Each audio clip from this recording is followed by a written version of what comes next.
How do you go broke when the new world is practically delivering you unlimited treasure? Was it corruption? Was it bad leadership? Economic ignorance? Or something deeper? What you're about to discover is that Spain didn't just collapse under its wealth. It accidentally invented a blueprint for economic ruin that modern nations are still repeating today. Before the downfall, there was unimaginable success. The year is 1492. Columbus sails west. Spain begins an era of expansion that would turn a once divided kingdom into the world's first superpower. By the early 1500s, under the rule of Charles V and later Philip II, Spain controls most of South America, Central America, parts of North America, the Caribbean, the Philippines, large parts of Europe, including the Netherlands and territories in Italy. This wasn't just an empire. This was a planet-spanning megastructure fueled by gold and silver flowing in from the Americas at levels never before seen in human history. To put it simply, Spain became the world's richest empire not by innovation, industry, or trade, but by extraction. And that one choice, depending on easy wealth instead of productive growth, would become the seed of its downfall. But we're getting ahead of the story. Let's walk through how the treasure arrived, and how it slowly destroyed the empire that relied on it. When Spanish forces discovered massive mineral reserves in the Americas, especially the legendary silver mines of Potosi, the empire suddenly had access to more silver than the rest of the world combined. Imagine river-sized streams of silver poured into Europe. Ships literally sank under the weight of bullion. Between 1500 and 1600, Spain imported over 180 tons of gold and 16,000 tons of silver. In today's terms, that's trillions of dollars. This is where the illusion began. Everyone from kings to merchants believed Spain was unstoppable. Kings borrowed freely. Nobles spent wildly. Wars were fought without restraint. Taxes, why bother? The colonies would pay for everything. Spain wasn't a country anymore. It was a treasure extraction machine. And like all machines built on one resource, the moment anything changed, the whole system would collapse. With its treasure fleet filling the royal treasury, Spain embarked on a century of expansion and overspending. Charles V, the Holy Roman Emperor, fought wars across Europe, believing Spain could afford to finance endless conflict. But he wasn't using Spain's money. He was borrowing mostly from wealthy German banking families like the Fuggers, using future treasure shipments as collateral. Think about that. Spain was borrowing against wealth it hadn't even received yet. This is exactly like modern governments borrowing based on future tax revenue, except Spain's revenue was treasure ripped from thousands of miles away. The empire's mindset became dangerously simple. Why practice financial discipline when gold keeps arriving every year? Even worse, easy wealth created a cultural shift. The elite stopped investing in industry. The middle class shrank. Labor became more expensive because people wanted to be nobles, not workers. Imports skyrocketed. Domestic production collapsed. Spain was rich in treasure, but poor in everything that actually builds long-term wealth. And then came the breaking point.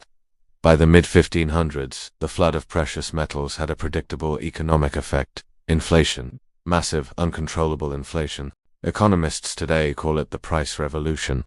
Across Europe, prices quadrupled within decades. But Spain suffered the most because it was the source of all the currency. The more silver the empire brought in, the less each coin was worth. It's the oldest rule of money. Abundance destroys value. Spain thought it was getting richer. It was actually diluting its own currency faster than it could spend it. What did this cause? Daily goods became unaffordable. Wages couldn't keep up. The cost of war skyrocketed. The government needed more money, which meant more borrowing. And lenders demanded higher interest because they saw Spain's finances collapsing. Spain's response: borrow more, spend more, fight more wars, and rely even more heavily on incoming silver. It was a financial addiction. And like all addictions, it eventually hit a wall. Spain declared bankruptcy in 1557, 57, 1575, 1596, and many more in the following century. Historians debate the exact count, but most agree Spain defaulted at least 7 times in the 1500s, and over a dozen times in total. This wasn't mismanagement. This was structural collapse. Every bankruptcy triggered the same cycle. 1. Spain couldn't pay its debts. 2. Lenders seized incoming treasure fleets as collateral. 3. Spain renegotiated, promising future silver. 4. And then started the cycle all over again. It was a financial version of chasing losses at a casino, but the breaking point came when Spain's silver source literally began to run out. Because enslaved labor and indigenous populations in the mines were dying, production slowed, and European rivals learned Spain's weakness and targeted its treasure fleets. Suddenly, the empire that lived on treasure no longer had treasure to live on. With its income drying up and inflation spiraling, Spain faced crises on all fronts. 1. The Dutch Revolt. Spain's wealthy provinces in the Netherlands rebelled. Why? Spanish taxes and economic mismanagement were ruining local economies. The Dutch would go on to build their own empire, fueled by productivity rather than plunder. 2. Military decline. Spain's enormous armies could no longer be funded. Wars against England, France, and the Ottomans drained the treasury.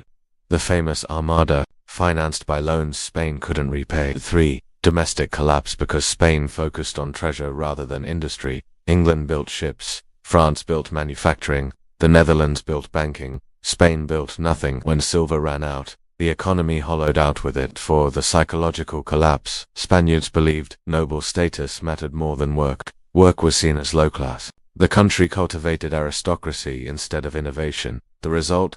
The richest empire became the least productive major nation in Europe. Spain attempted to fix the crisis, but every solution only made things worse. A. Raising taxes on the poor. Merchants and nobles found loopholes. Farmers and laborers carried the burden. This shrank economic activity further. B. Debasing the currency. Spain started minting coins with less silver.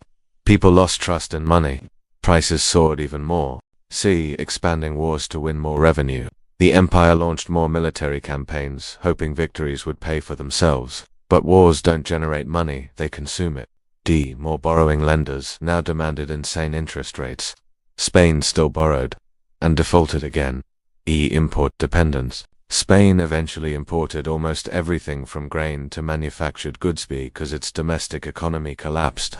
This meant wealth flowed out as quickly as it came in. The empire became a giant pipe, silver in, money out. When that pipe broke, everything fell apart. Here's where the story becomes uncomfortable. Spain's collapse wasn't just a historical accident. It was a predictable economic cycle we can still see in modern nations today. Let's look at 3 parallels. 1. Easy money gives inflation. Spain printed silver. Modern nations print currency. The result is identical. Silent inflation, rising prices, wages that can't keep up, governments borrowing more to fill gaps. In Spain, prices quadrupled. Today, global inflation has spiked dramatically post-2020, fueled by massive money creation. 2. Borrowing against the future. Spain borrowed against future treasure. Today, governments borrow against future tax revenue. Spain defaulted 14 times.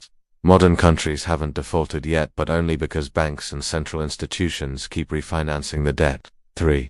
Decline of production. Spain relied on extraction instead of work. Many modern countries outsource manufacturing, outsource labor, and rely on imports while their domestic industries shrink. When easy money disappears, nations discover they no longer produce enough to sustain themselves. Sound familiar? Spain's story isn't just history, it's a warning. 1. Wealth from extraction is not real wealth. Spain's treasure fleets looked like prosperity, but without production, without industry, without value creation, it was just shiny metal delaying collapse. Modern nations relying on money printing, resource extraction, or debt face the same risk. 2. Inflation is the silent destroyer of empires. Spain never understood inflation until it was too late. People lost purchasing power, trust collapsed, and the entire economic system unraveled. Inflation isn't just economics, it's psychology. And when trust dies, empires die. 3. Borrowing against the future always has a limit. Spain believed future silver would save it. Today, many nations believe future taxpayers will save them. Spain's mistake was thinking tomorrow would look like today. It didn't, and it never does. Spain didn't collapse because it was weak. Spain collapsed because it was too rich, too quickly, with wealth it didn't earn and couldn't sustain. The world's richest empire was undone not by enemies, not by invasion, not by competition, but by its own financial decisions. And the most chilling part, those same decisions, easy money, uncontrolled debt, dependence on import, overconfidence in growth, are now being repeated by countries all over the world. History doesn't repeat, but it rhymes, and Spain's rhyme is echoing louder than ever. If you found this story revealing, and you want more videos that expose the hidden financial patterns behind history's biggest empires, economies, and collapses, make sure you subscribe, hit the like button, and turn on notifications, because understanding the past is the only way to avoid repeating it. Thanks for watching. See you in the next deep dive.